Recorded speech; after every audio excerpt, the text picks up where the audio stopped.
Bonjour, j'espère que vous allez bien. Aujourd'hui, je vais vous présenter mon, mon poste de télétravail. Donc, qu'est-ce que j'ai comme setup télétravail? Bon, vous allez voir, c'est assez simple. Sur la droite, là, il y a le PC. Le PC est fourni par le boulot, donc c'est très bien.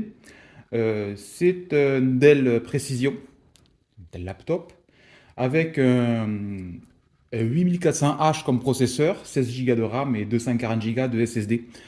Comme on peut voir, il tourne sur Ubuntu. Oui, c'est Ubuntu qui est en train de fonctionner et ça va très bien comme machine. Franchement, il n'y a rien à redire. Il a plusieurs années, mais en fiabilité, qu'est-ce qu'il a eu comme problème? Il a le port jack qui est mort, donc je ne peux pas brancher de casque micro dessus. Et la batterie est morte aussi. Donc dès qu'il y a une coupure de courant, il tient quelques minutes et il s'éteint. Voilà, donc, bon, ça n'empêche pas de marcher. Une fois branché au secteur, il fonctionne parfaitement. Ensuite, tout le reste, donc c'est moi qui me suis choisi, j'ai choisi mon setup, je me suis acheté mon setup, puisque c'est mon poste de télétravail, j'y passe de nombreuses heures dessus, donc il faut être le plus confortable possible. Donc qu'est-ce que j'ai pris? Donc déjà, là, je sais pas si vous pouvez voir, là, il y a un petit dock de chez Anker. Anker, je ne sais plus si ça existe d'ailleurs, il n'y a pas eu une controverse là-dessus. Bon, c'est pas bien grave, mais c'est un dock tout simple. Il est en USB-C d'un côté et il fournit trois USB type A et un port HDMI et je crois un port SD. Voilà. Donc là, il n'y a que le casque branché dessus et le port HDMI, donc c'est très bien. Et ça permet de brancher uniquement avec une seule prise le PC portable, USB-C. Une seule prise inclut l'alimentation, bien entendu, qu'on voit éclairer d'ailleurs sur le côté. Ensuite, il y a bien entendu indispensable l'écran principal. L'écran principal, c'est une marque que je vous ai déjà présentée. C'est vraiment pas cher cet écran. Et il est en 27 pouces, 1080p, 100 Hz FreeSync. Bon, ça sert à rien pour de la bureautique. Euh, mais bon, à la base, c'était un petit écran gamer, on va dire, puisqu'il y a 100 Hz, alors que les autres écrans, normalement, sont à 75 Hz. Donc c'est un plus. Et surtout, il a une dalle IPS. La dalle IPS est franchement propre, elle est très jolie, elle a un bon contraste et un bon angle de vision, même si je suis en face de l'écran. Et 27 pouces 1080p, c'est très bien, puisque ça permet d'avoir une grosse écriture. Donc pour la fatigue oculaire, je préfère éviter d'avoir les écritures toutes petites. Surtout que je suis myope et j'y vois pas très bien. Donc forcément, avoir écrit en gros, c'est quand même plus sympa. Ensuite, les périphériques. Indispensable quand on fait du télétravail, c'est pour Teams, un bon casque micro. Voilà. Donc, il y a la marque. C'est un Corsair Void. Il est assez vieux. D'ailleurs, il est tout abîmé. Vous voyez, les coussins, je ne sais pas si on peut bien voir, mais voilà, ils sont déchirés de l'intérieur et craqués sur l'extérieur. Pas bien grave, les coussins, on les trouve sur AliExpress sans problème. Donc, le casque est très très bien. Le repose là, c'est un mémoire de forme, la petite mousse qui est en haut de la tête. Et franchement, il est de bonne qualité ce casque.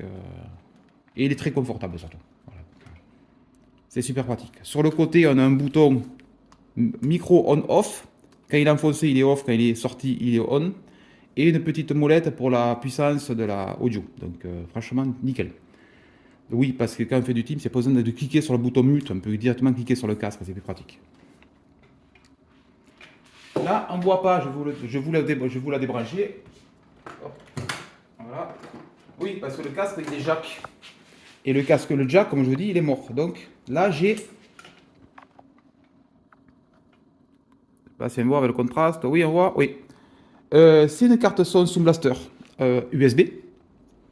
Elle est de super qualité, cette carte son. Voilà, Sound Blaster. Et elle a un avantage, c'est que il y a une sortie haut-parleur à gauche, une entrée micro à droite, mais si on a un casque qui fait les deux comme le mien sur la même prise de jack, la carte son le détecte automatiquement et se débrouille à faire micro plus casque. Donc franchement c'est génial.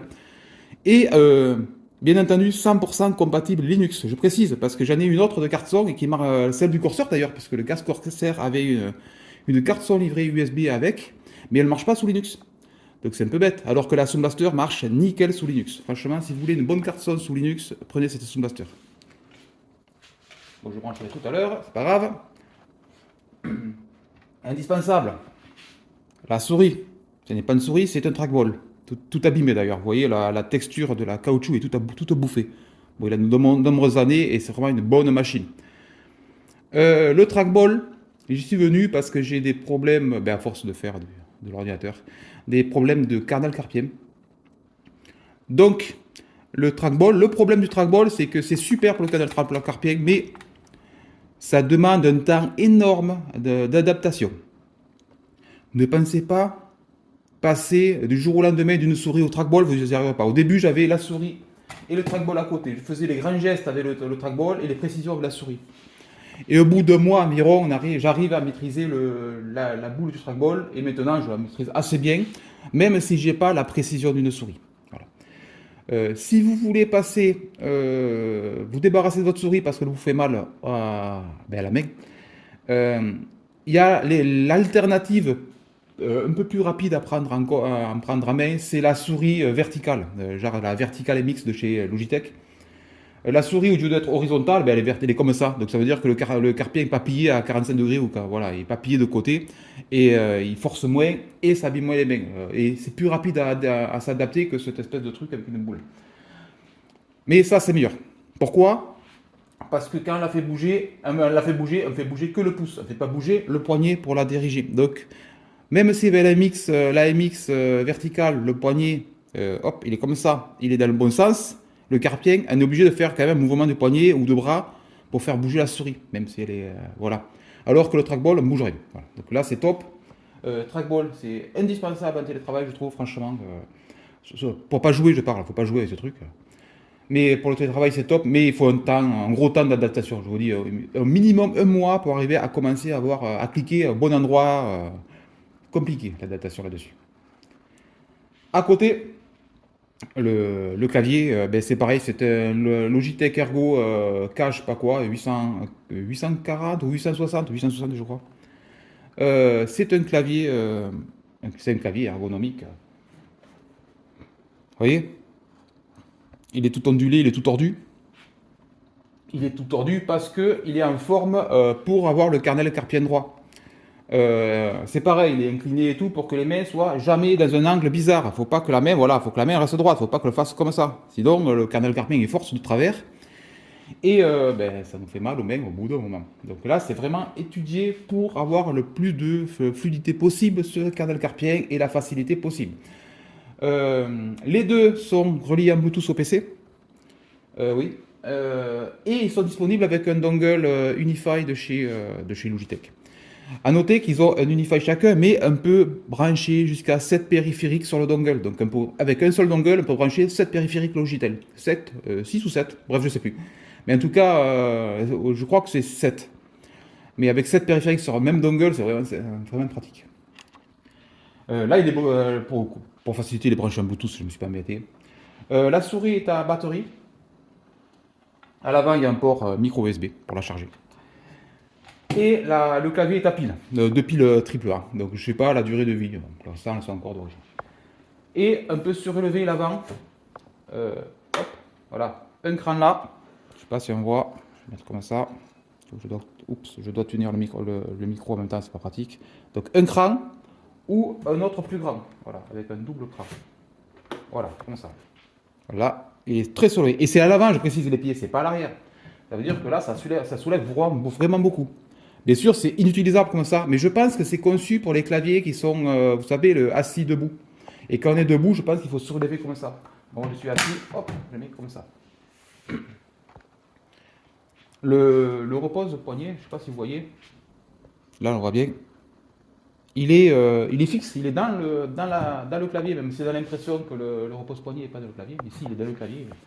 Il est tout mou. Vous voyez, là, ça s'enfonce. C'est la mémoire de forme. Et ça s'enfonce de 3 mm, un truc comme ça. Donc c'est très agréable. C'est pas du tissu, je précise. On a l'impression sur la vidéo que c'est du tissu ou sur les photos. Mais c'est une espèce de caoutchouc, donc c'est lavable et tout. Donc pour nettoyer, c'est top. Il n'y a pas de problème. Et c'est par contre le défaut, voilà, c'est un clavier liste Mac, Windows. On peut passer d'un à l'autre avec une combinaison de touches. Mais ça veut dire qu'il y a certaines touches. Regardez les touches à côté de la touche entrée, par exemple, à gauche, là. Il y a plein de symboles dessus. Et pareil que la souris, pareil que le trackball, il faut du temps d'adaptation. Faut pas compter passer là-dessus et taper direct à fond, non, ça marchera pas. Puisque moi, je me suis aperçu que j'avais des combinaisons, j'essayais de faire le H avec la main gauche, par exemple. Je sais pas pourquoi, mais bizarre, j'ai essayé de faire le H avec la main gauche. Voilà. Donc là, ça marchera pas. Les touches de fonction, les touches de fonction sont par défaut, il faut appuyer sur fonction pour faire F1 et compagnie. Ça j'aime pas, je préfère que ce soit à l'envers. Il faudrait que je regarde si sous Ubuntu on ne peut pas l'inverser. Je ne sais pas. C'est la bonne question.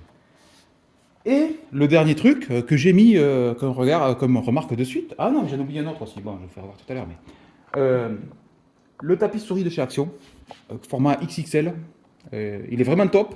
Et malheureusement, il y a une mat bombe dessus. Je ne sais pas si vous voyez. Voilà, je soulève, voilà la mat bombe. Malheureusement, Action, pour le même prix, ont viré la version avec la mat bombe. Ils ont mis la version tapis noir. Mais il coûte pas cher, il coûte 4 euros, je crois.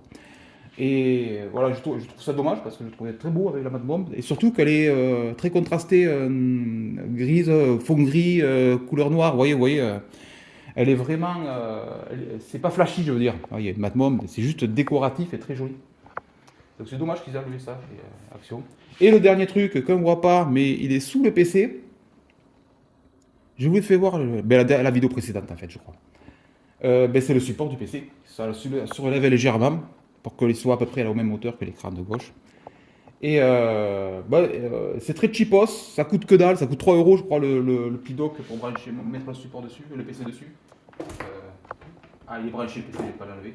Mais c'est très cheapos, mais ça fait le job puisque le PC, on le touche pas, je le touche pas, puisque j'ai mon poste à gauche.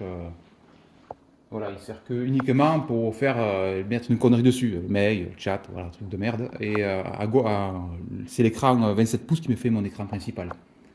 Et la résolution est la même entre les deux d'ailleurs. Le PC portable a une résolution de 1080 et l'écran en face de 1080 aussi. Et c'est pour ça que je préfère travailler sur le gros écran pour avoir des gros caractères, tout ça. C'est plus agréable à la longue, surtout pour travailler toute la journée sur un écran.